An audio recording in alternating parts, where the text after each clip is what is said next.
Kathy, they appear to be no closer to an agreement here, and students are still trying to figure out what to think. As you can see, dozens of their professors are still out here on the picket line. Just take a look at this. This used to be snow, and now it's ice. That's what authorities are worried about. Well, tonight, all these red seats are going to be full. This place is sold out. And meanwhile, check this out. Look at Carly here. She is just awesome. Such a good dog. Game starts at 7:07. It's the hottest ticket in town. You got any tickets left?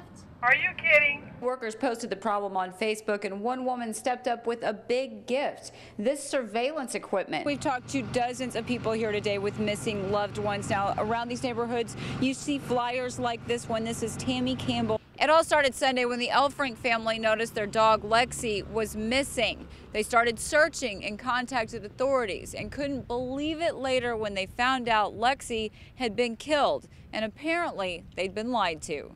I know that when they found her, she was probably thinking, oh my God, I get to go home. And she probably had no clue what was coming until they did it. Jennifer Elfrink says lies add to the hurt she and her husband and 3 children feel after losing their dog of 14 years, Lexi. And how do you tell 2 10-year-olds and a 9-year-old that the police that we try to teach them is there to support them and keep them safe has done something like this? That's hard. Hope turned to heartache when Elfrink says she got a phone call from a stranger telling her Lexi had been picked up by the city, allegedly shot by a city officer and disposed of here at the compost site. Elfrink says she couldn't believe what she was hearing.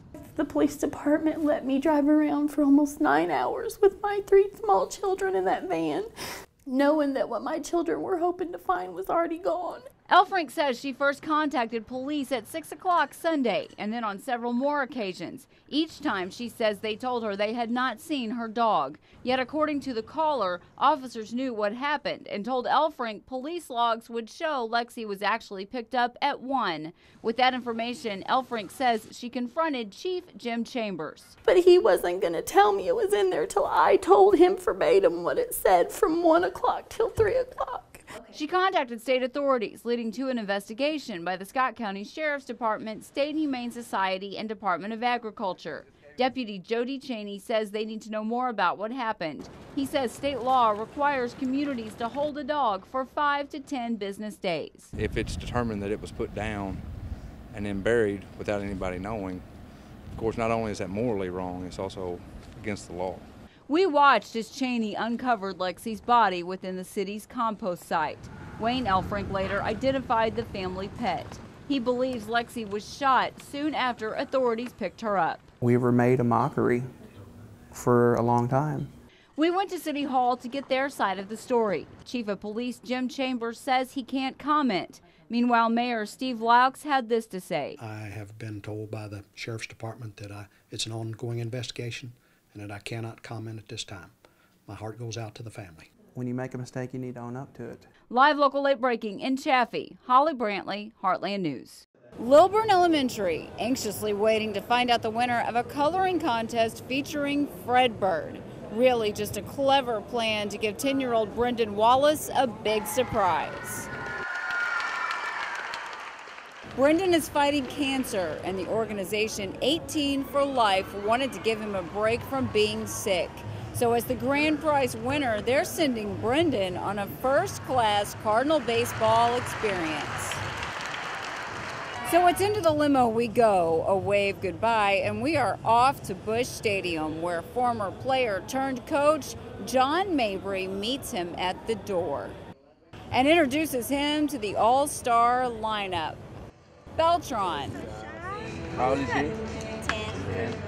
Matheny. You have fun today, okay, buddy? Okay, see you later. Holiday. What's up, buddy? Say hi. He even made friends with the enemy. Some new gear. Uh-oh, look. I know you like the Cardinal stuff. We're going to give you some National stuff, all right? So, yeah, he's on top of the world right now. From the field to the cages, Mabry puts his swing to the test. And then off to the clubhouse. Star treatment for Brendan, no cameras allowed.